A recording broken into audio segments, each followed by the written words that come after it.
Watcher, The Missing Ones, and Little Comfort.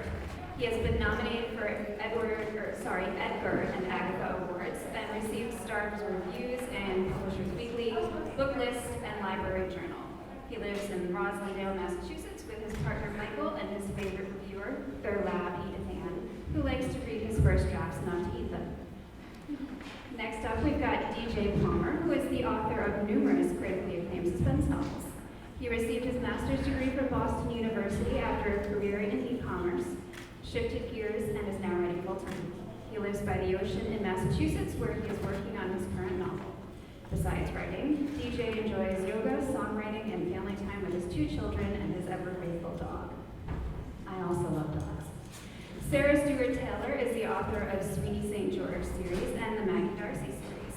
The first Maggie Darcy mystery, The Mountains Wild, was on numerous Best of the Year lists and was a Library Journal Pick of the Month. The fourth Maggie Darcy mystery, A Stolen Child, came out in June of 2023. Sarah grew up on Long Island and was educated at Middlebury College in Vermont and Trinity College in Dublin.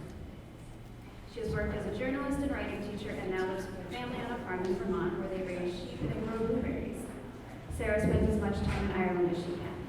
And last but not least, our moderator, Phillippi Ryan, is the USA Today best-selling author of 15 psychological thrillers, winning the most prestigious awards in their genre. She is also an on-air investigative reporter for WHD-TV, sorry, I lost the line for a minute, with 37 Emmys and dozens more journalism honors. Her current book is the page-turning standalone thriller, The House Guest, a story of psychological manipulation exploring the dark heart of marriage and friendship. It's Gaslight meets Thelma and Louise. And now I will pass it over to you, Hank, but with thanks for helping me to pull together this great panel. Okay, we're working on the microphone. So you keep that. You keep that. You take that. I'll talk louder. Maybe I can stick. Can you hear me if I talk? Can you hear? You can't hear me if I don't talk, right? So that's clear. Okay, I'm going to try doing it like this, and the panelists will talk. And if you can't hear, raise your hand, and then we'll move to Plan B or get another microphone. How many of you read mysteries or thrillers? How many of you are writing a mystery or thriller or crime fiction? Okay, just so we know who we're talking about. So everybody reads crime fiction who's here. Why do you all think it's so popular as a genre? Edwin, talk a little bit about, all of us talk a little bit about what it is that makes us want to read those page-turning suspenseful novels. Can you hear me? Is this working? No. No. How about this one? See, that was suspense. No. How much it work? Is this working? Yeah. Okay, yes. Okay. Well, I think there are a couple of things here. I think it's really fun to see people at their lowest moments, which is what you often do with a crime novel. You put people in a really, really precarious situation, and you see how they can think their way out of it. And I think it's really fun to see how people respond to those types of challenges. For me personally, one of the reasons I really like to write crime fiction, the reason why I like to read it so much, is I love this idea of a puzzle. You're presented with this book. When you're writing a book and when you're reading a book, you're presented with all of these pieces. And if you're successful as a writer, in the end, all of the pieces come together to form a picture that the reader understands. And it's really fun as a writer to sort of figure out how those pieces fall together. I mean, it's interesting because you're talking about suspense and sort of total immersion novel. It's a total immersion novel that the reader is trying to figure it out along with the author and along with the main character. What about you, Sarah? Why do you think so many people love it? So, I think there's a really sort of primitive anthropological answer to this, which is that from the moment that human beings decided to live in groups, we have had laws, and we have had rules, and we have had mutual understandings between each other, and we've had people who broke those, and who went against these collective understandings that allow us to live in relative peace, sometimes, not always. And so I think from a character point of view, I'm just so fascinated by, first of all, why crimes are committed, right? Why do people break those rules and norms. But also, how do people react when they're broken? I've always thought that crime fiction sort of reveals character more powerfully than, almost all other kinds of writing, I think. Because crime fiction is about the decisions that people make, for better or for worse, whether it's the venal, selfish, ugly decision, the illegal decision, whether it's illegal in just our civilized society or by law, or whether it's the benevolent, kind, helpful, humane, human decision. It's really interesting. Daniel, what do you think about all that? Well, I loved your answer. The anthropological component to the popularity of the genre. And I apologize, I am one of many, many millions of people who are responsible for your spam, because I'm that guy who, when they see, you'll never guess how her life changed when she saw this picture, and there's a link, and I'm like, well, how did it change? Click. Like, I just want to know. And as soon as we're presented with questions, we are wired to want the answer. And so there's something about crime fiction, unlike other literary genres, that sort of present that immediate question and compels you, if it's presented well, to read on. You just become desperate to know the answer, and then you almost don't even realize you're getting sucked up into this story of people at their lowest point, as you pointed out, and kind of that deviation of, breaking the norms and what happens. We all kind of imagine, well, I'd like to break the rules, and crime fiction gives us a safe place to break them. That's a really great point. I mean, it's all about the story, isn't it? From the time we were little, if we were lucky, someone would put us on their lap and say, "Once upon a time," and you'd be like, "What? What happened? What happened? What happened?" How conscious of you are of that kind of storytelling power, the rhythm and the music and the flow of the story? I mean, I would say when I first start writing a novel, I'm less conscious of it. Because when I'm first writing the novel, I'm just trying to figure my way through the story. I might have, I don't have everything worked out, but I have a sort of a general sense of where I'm going with the story. And then as I start to revise, and this is the part of the writing process that I actually really like, this is when I start putting all of the beats into the novel, so that you're pacing the novel in a way that you're going to keep, as DJ was saying, you're going to keep the reader intrigued with whatever questions that you want answered. Talk about what a beat is. Yeah, a beat would be a question that you have beat? A beat, yeah, B-E-A-T. A beat is a question that your reader has, and so you might have a beat like a beat might be, is this? Am I gonna finish this sentence? And like, I just finished the sentence, right? And so that was just answered for the reader. But you might have another beat, which is, who killed this guy? And you might answer that beat a quarter of the way through the book. You might answer that beat a halfway through the book, or you may use that beat for the entire novel. So you might use the entire novel to answer that question. So throughout the reading, you want to insert these things into your novel so that your reader is continuing to ask these I mean, questions. it's interesting. It's like in a fairy tale again. Someone was saying that writing a novel is like leaving gold coins on a path through the forest, and you pick up the next one, and you think, "Oh, I wonder where the next one is," and you continue down the story path until you find the next gold coin, which is what you're talking about beats as well. That you just cannot wait to find out what happened, and you keep the story. I mean, The Secrets We Share is such a page turner. Hold it up. And that's what you do throughout. Sarah, talk a little bit about your frame of mind in telling a good story.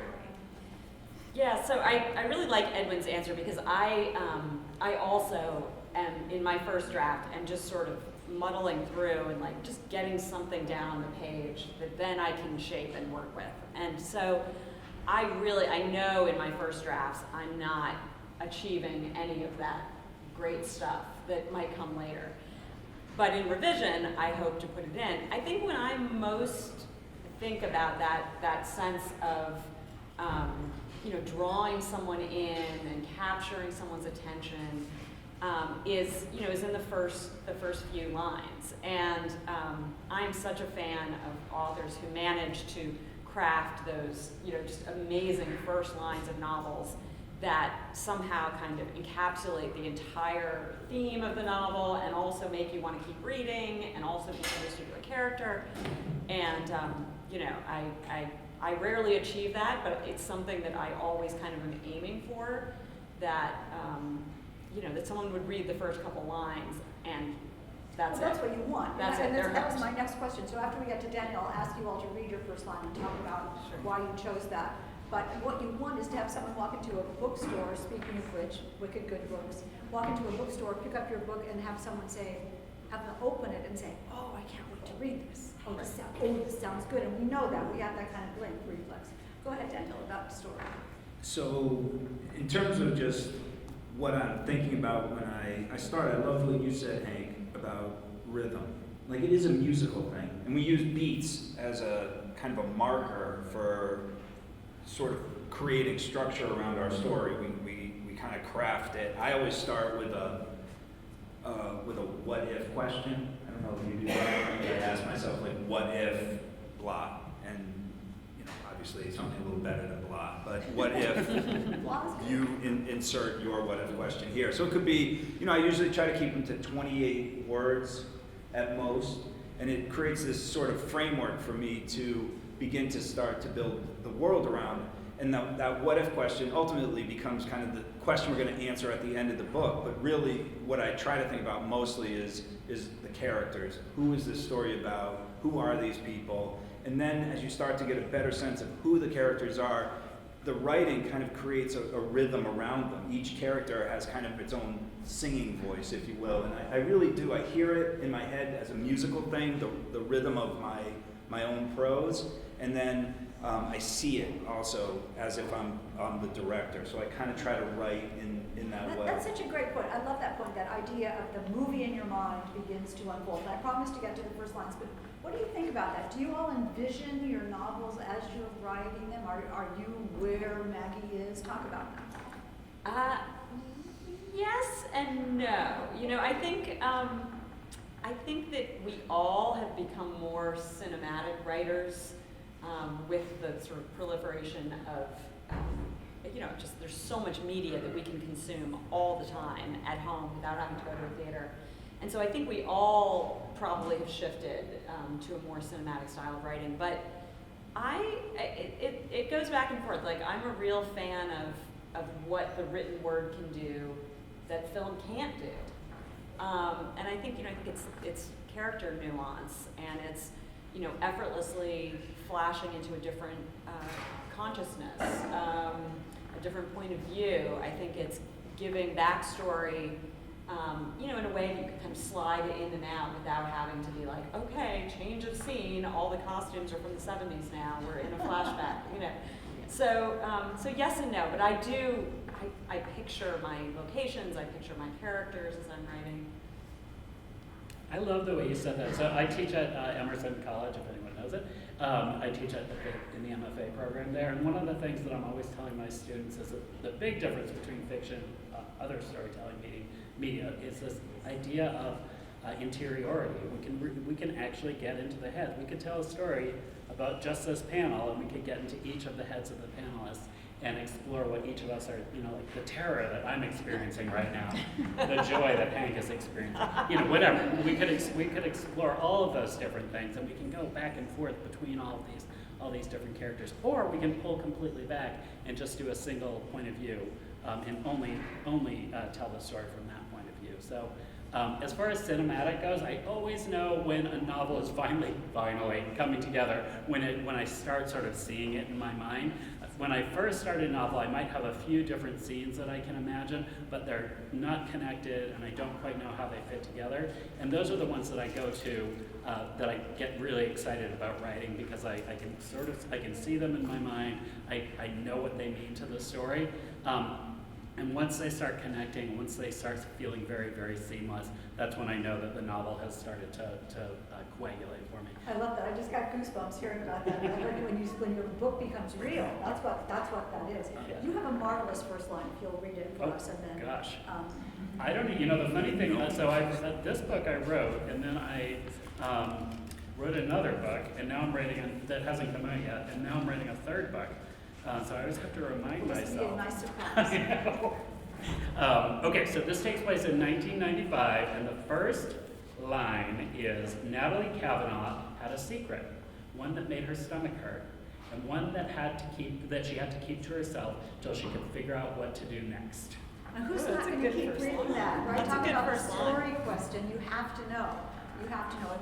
It fills all the things that we've been talking about what makes a good first line. Go ahead, Sarah. So this is actually not a great example because it's a line of dialogue, and I'm going to have to give you some explanation or it won't make any sense to you. So the first line is, guard an American guard, guard an American guard. And so the explanation I have to give you is that my main character is an American homicide detective who's now working as a guard, as a member of the Guard of Síochána in Dublin, Ireland. And so, this line is sort of showing her outsider status a little bit, that some kids in the neighborhood are calling her and her partner to something, and they still call her American Guard. And your book is a series, so people who read your series, even though you can read them in any order, absolutely, you can start with this.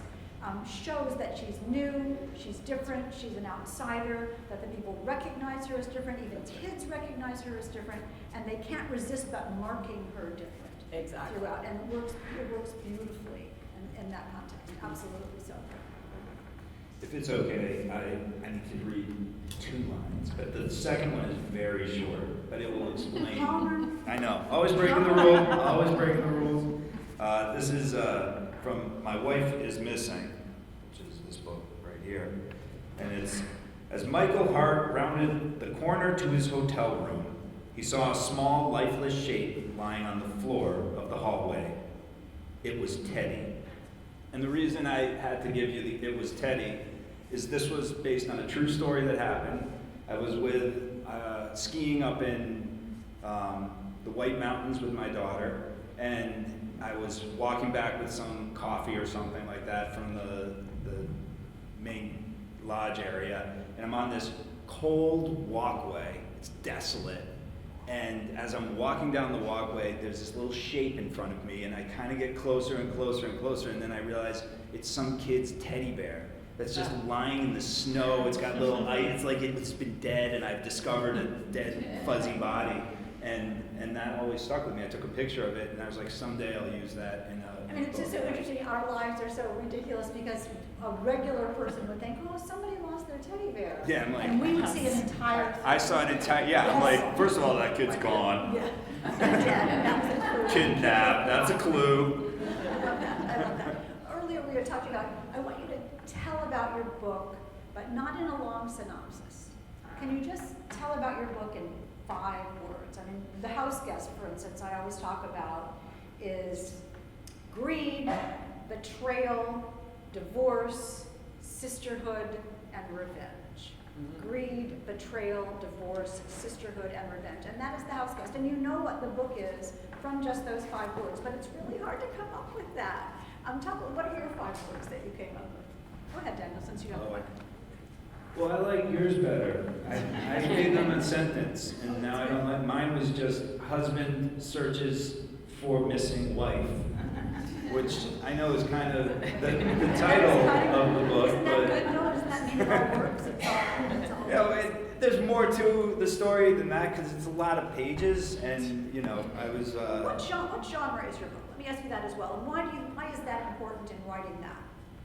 Well, I guess the genre is suspense. I mean, a husband searches for missing wife could be like somebody got lost Well, in a shopping center. yeah, I mean, you find out pretty early on that the wife doesn't want to be found by the husband. So that kind of gets you started. It's not just that the wife is missing, she's not wanting to be found. And so then it becomes a cat and mouse chase between, and then why does she not want to be found?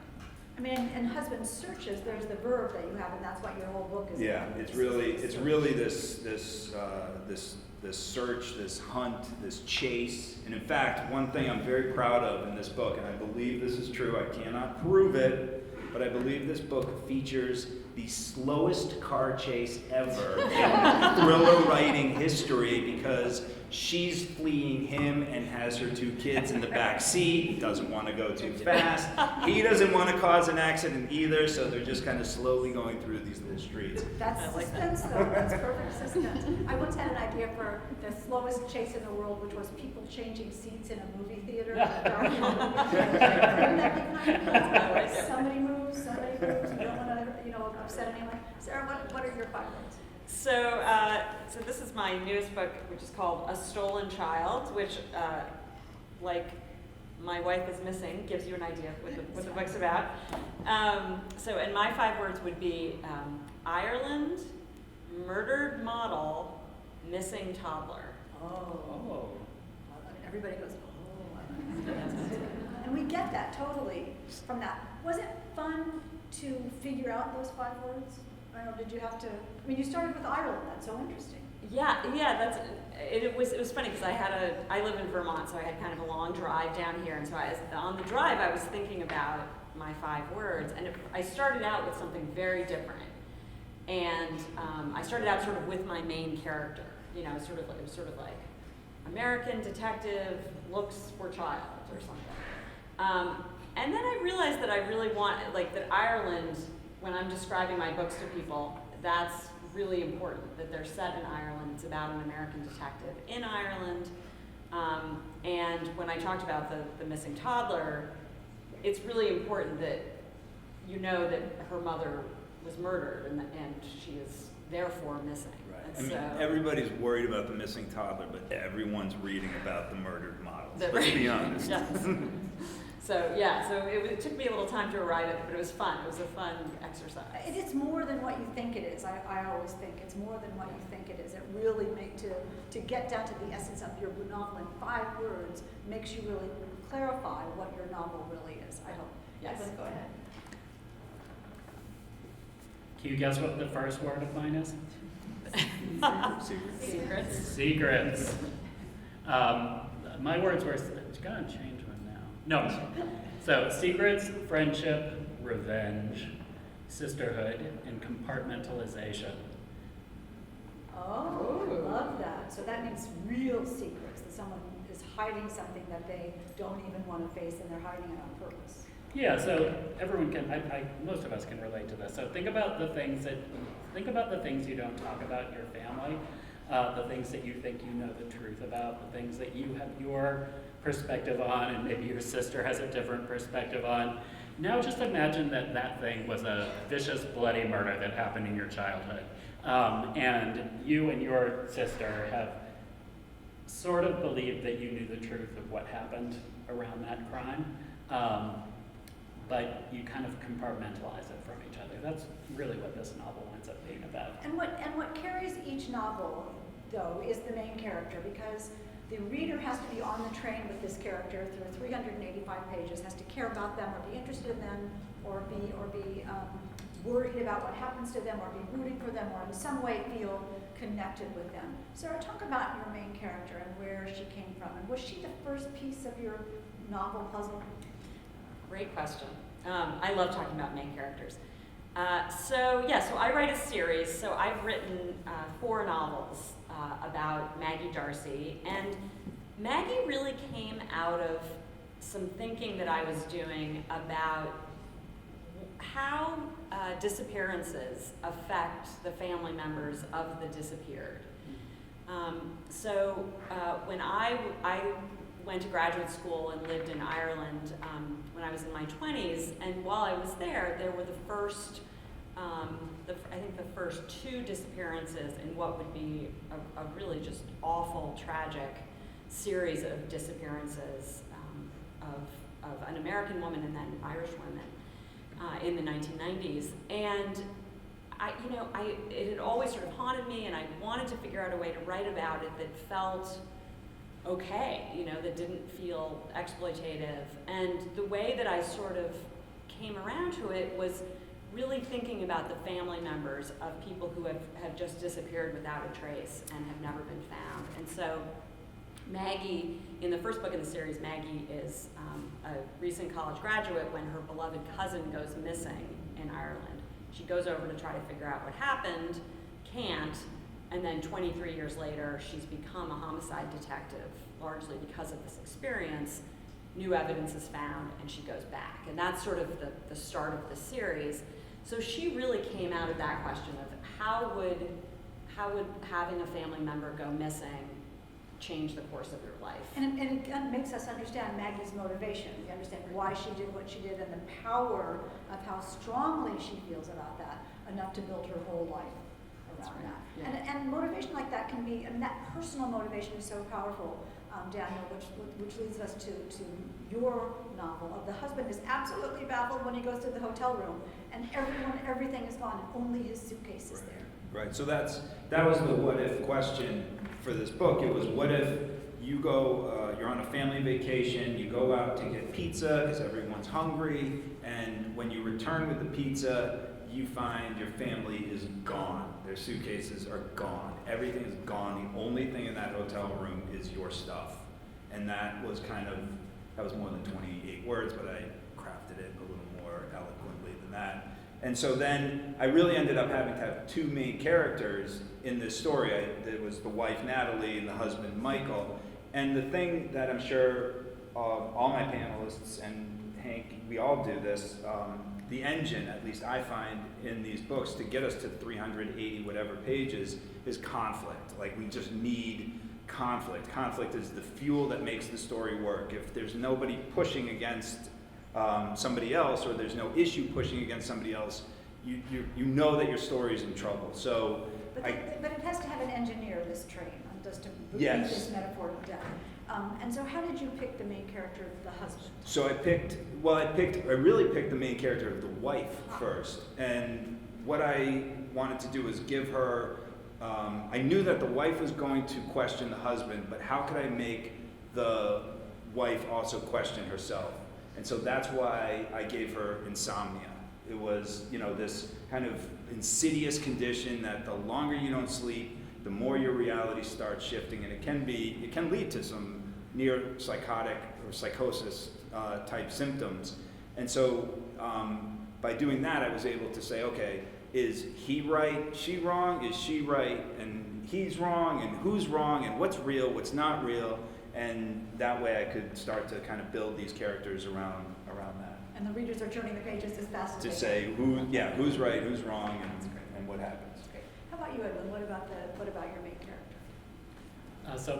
The main character is Natalie Kavanaugh, you met in the first. Yes, both of them Natalie. So Natalie, you met in the first sentence, and Natalie does have a secret, and you find out what that secret is at the end of that first chapter, and that's the secret is that she's discovered a body in the woods behind her house, and she thinks that she knows who killed the person who is dead, and she'll do anything to protect that person.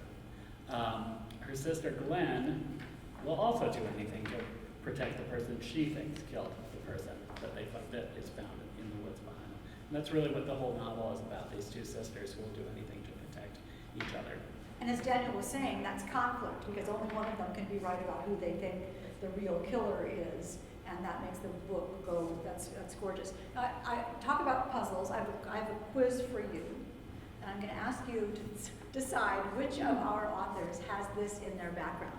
One of our panelists taught literature and creative writing in a men's prison. Do you think that is Daniel, Sarah, or Edwin? Daniel? People are guessing Daniel. No, I was in prison, but I didn't actually teach. It was close. You right there, so we can have that, but I'm line. All right, I'll just tell you that is Sarah. That is Sarah. And I'm wondering about that, because when I teach, I always learn something. What did you learn when you were teaching creative writing in a men's prison? Oh my goodness, I learned so much. There's so much I could say about that experience, and I think every citizen should spend some time inside a jail or prison at some point in their life. It's a really valuable experience. I learned a lot about sort of the injustices of our system of incarceration in this country. I also learned a lot about human psychology, and I learned a lot about I learned a lot about sort of human resilience in the face of like real hopelessness. And I think in some ways that's probably the thing that I've taken into my writing the most. That that you every day I would walk in through the locking, the multiple levels of locking doors, and I would be there for a few hours teaching my classes, and then I would walk out. And as I walked out, I always thought, for my students, my guys who can't leave, how do they find the, it's just like, how do they find the will to get up every morning and just keep trying and keep, and that question I think has driven a lot of my sort of creation of characters. Like how do human beings find? It's not even hope. It's just the motivation and the momentum to kind of keep going. Such a valuable thing that you did. How do you think it changed them reading and writing? Some of them, to be clear, there were definitely guys I taught who shouldn't have been there, and there were a lot of guys I taught who definitely should have been there, and who were, in some cases, immune to my attempts to share art and culture with them, and so it was a very mixed. I think what they got out of it was very mixed, but I had a few students who I know were changed by just the freedom to create something for the first time in A their lives. life-changing thing for both of them. Right, exactly. So interesting. Okay, the next question on the quick quiz is, one of our panelists was briefly, and I will include myself in all these because it might be me. One of our panelists was briefly a telephone psychic. Was it me, was it Edwin, or was it Daniel? Edwin. Get Edwin. Okay, Edwin. Let me think. It was me. I love that they immediately went to you. There's something about you that just so. screams telephone Did you psychic. know she was going to say that? I did. I predicted it. Is there any chance that you're still doing it, and can I get your number? How did that happen? And I mean, what everyone has been talking about psychology too, so you must have learned about psychology during that. I will tell you this. I'm old enough that I got that job out of the back of a newspaper, and it was terrible. And what did I learn? I learned that people really know how long a minute is. Do you remember these? Do you remember how long these? Like my whole job was to get people to stay on the phone for longer, 1 minute and 1 second, because then they could start charging. Remember these old 900 numbers? I mean, and their whole job was to hang up that phone before we got to 60 seconds.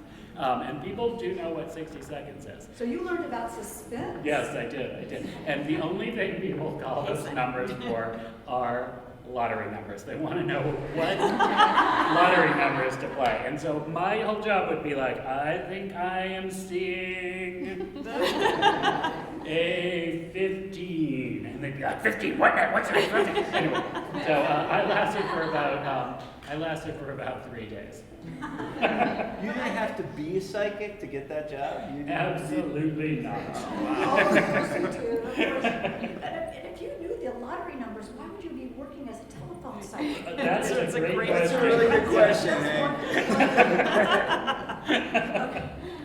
Okay, so the last could be me or Daniel, right? Me or Daniel. One of us wrote under contract a narrative nonfiction about the Casey Anthony trial. That was never published, but he was found innocent. And one of us used to scuba dive in Boston Harbor to fix propellers for the Boston Harbor cruise fleet. That is not that tough, is it? That is not that tough. That is Daniel's scuba diving. Yeah, that was probably not a hard guess, was it? I don't know what to tell you about that story. Why did you?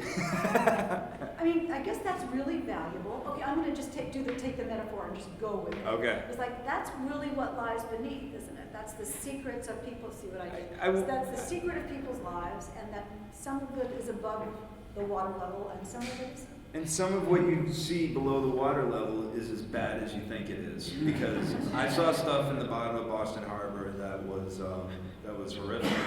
I can't say that I got a lot of writing lessons from that experience, but I did have one funny moment where one time to enter the water you have to do what's called a giant leap. So you kind of feet out, straddled, and you just plunge and you hit the water and you're fine. And I was wearing what's called a dry suit, so it had no, the wetsuit is wet. The water gets in and your body heats it up, and that's how you stay warm. Dry suit is just air, because I didn't really want a lot of Boston Harbor water covering my body. It was really dirty back then. This is not a job I should have been doing.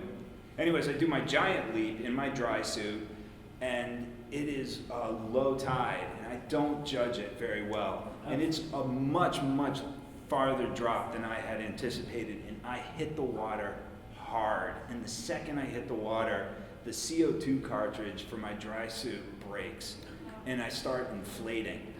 And I'm like starting to inflate, and it's happening really slowly. And I'm hearing this noise, and then all of a sudden, next thing I know, I am a giant blueberry floating on Boston Harbor, and I cannot move my arm to get to the dry suit to pull it off to release the air. So that might have been the end We of will my. never make you the same. Yeah, literally. I'm like, remember from Willy Wonka? I was just like that. Yeah. Augustus Gloop or something like that. We don't have, I keep looking at my time here, and we're running out of time, so very, very quickly. You've all written multiple novels, and as you face the prospect of writing another and another and another, which is wonderful and terrifying at the same time, does it get easier or harder? It's always, for me, it's always hard at the beginning, and it's how long the beginning lasts. That really helps. So perfectly So stated. true. So I'm working on, I'm trying something new with the novel I'm working on right now, that I just asked for an extension on. And I'm writing a single point of view. All of my other novels were multiple points of view, and it's just different. And I know Hank did that with her last novel too. And it is just a different way of telling stories, so I sort of had to teach myself a couple things, and it wound up taking longer than I thought it was going to, and it hasn't done that thing where it gels yet, but thankfully my editor was very understanding when I told him. So you're challenging yourself with this new thing. I mean, that's an interesting thought, Yeah. that you Yeah. know how to do it, and now you're going to try something even more difficult. Yeah, What thank do you you think for putting about it that? that way. It's great. I mean, it's really, I think it's going to be an interesting story, and I'm really looking. It has like what we would call in the business series potential, which means it's not a series, but it could be. So I'm curious to see if I can push it in that direction. And I really like the setting, and I think the story like I love the story right now, but I don't love what I'm writing. So. Well, we'll get to that in 2 seconds, because I want to hear about Sarah and whether it gets easier or more difficult.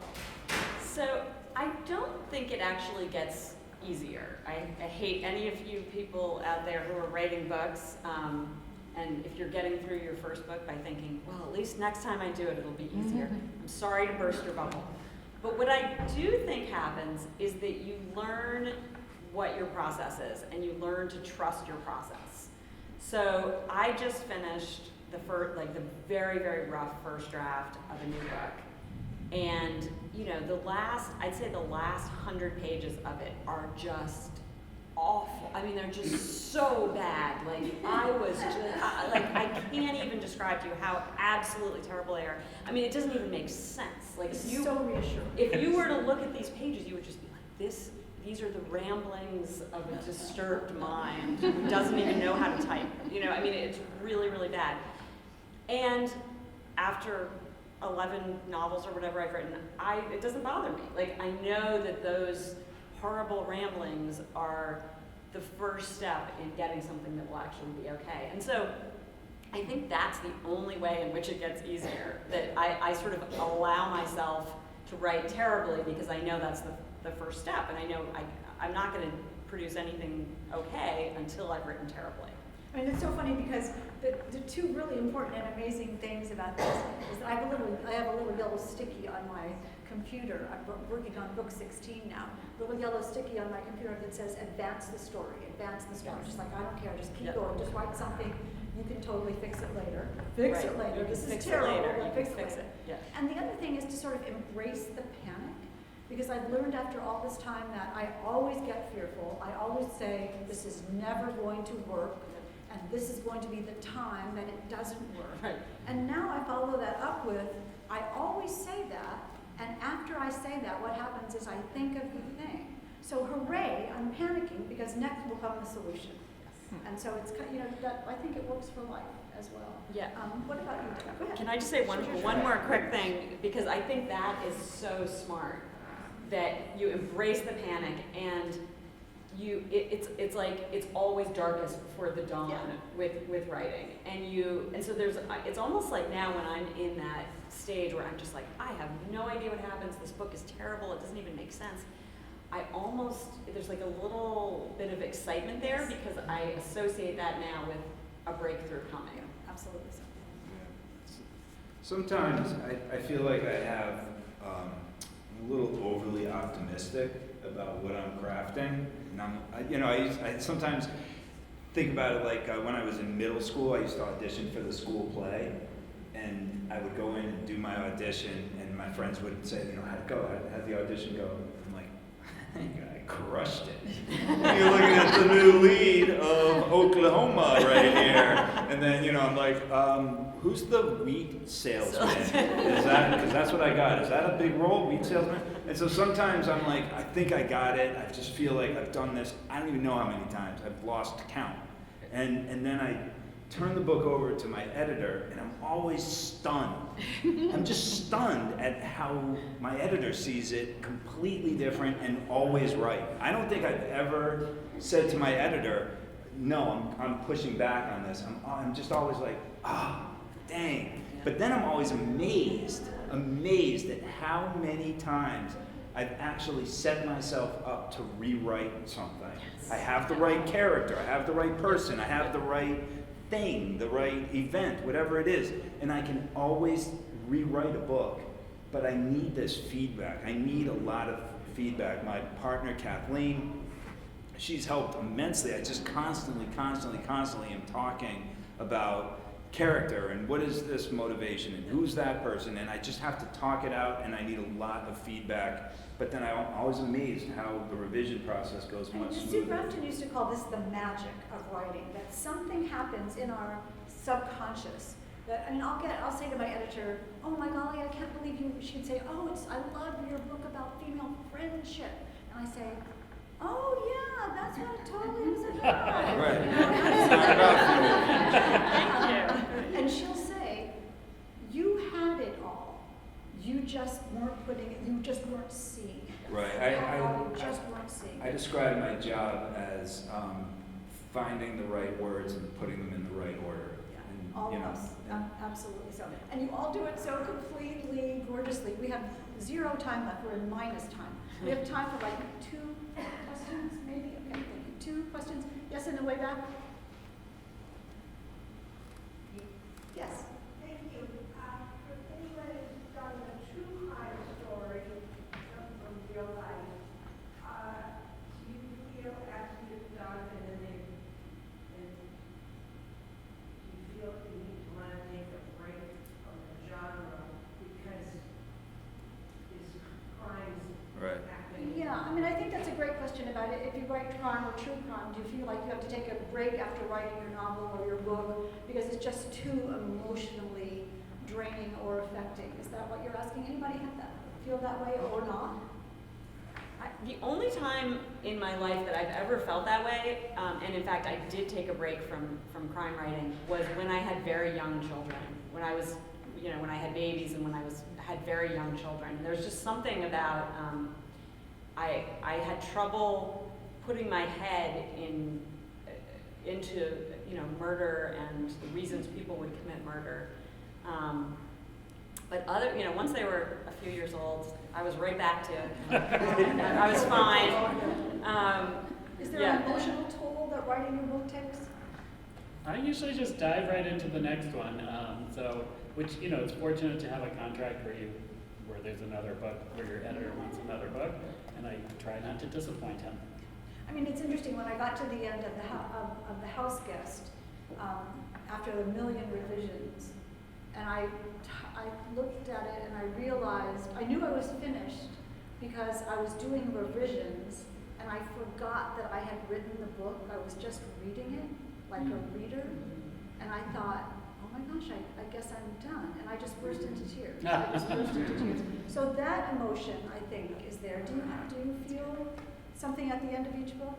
At the end of each book, no. I'm like, I just go to the next book. I just like thoroughbred. Just keep going. Just keep writing. Keep moving. If I have too much downtime, I sometimes worry that I'm not gonna get that magic, just that energy back. I start every morning. I'll confession, and Mary Higgins Clark said this, so I feel okay sharing it with you.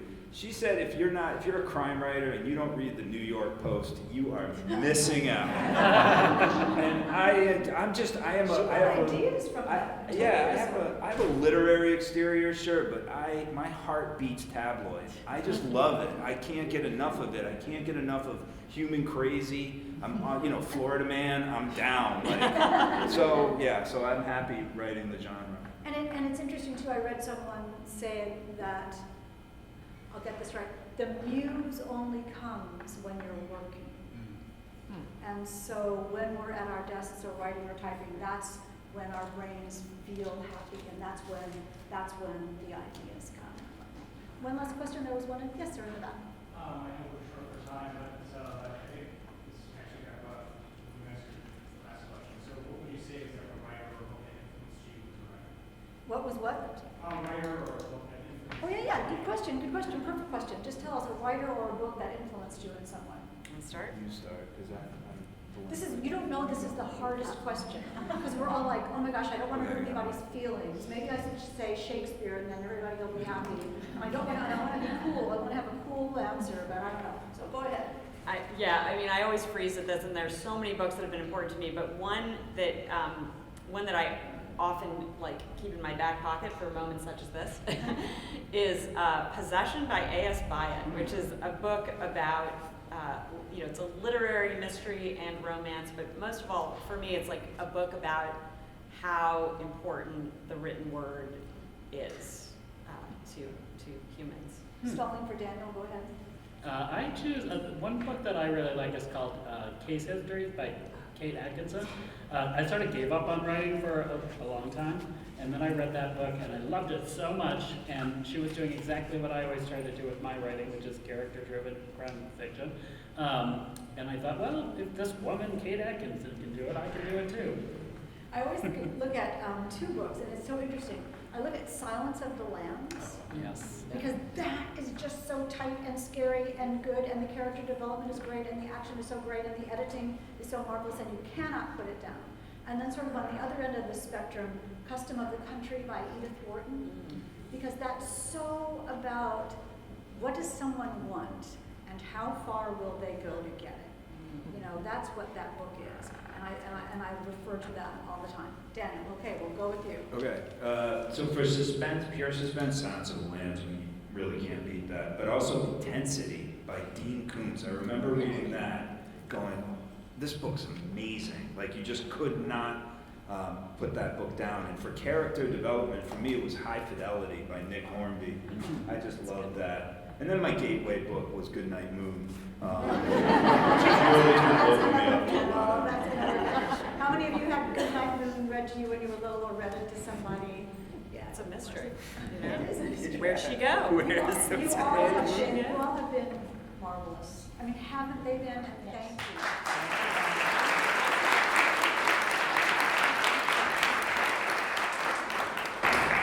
Oh, let me say one more thing. Before you say it.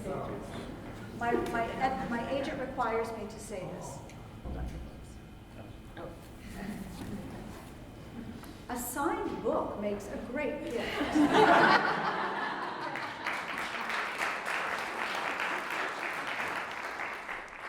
you everyone so much for joining us for this panel. Books are on sale and can be signed to the left, and I hope you also stick around for our next and final panel of the day, Breaking Bread, Essays from New England on Food, Hunger, and Family. And thank you, our panelists, for coming and talking to us, and for also ordering up the best suspense weather ever.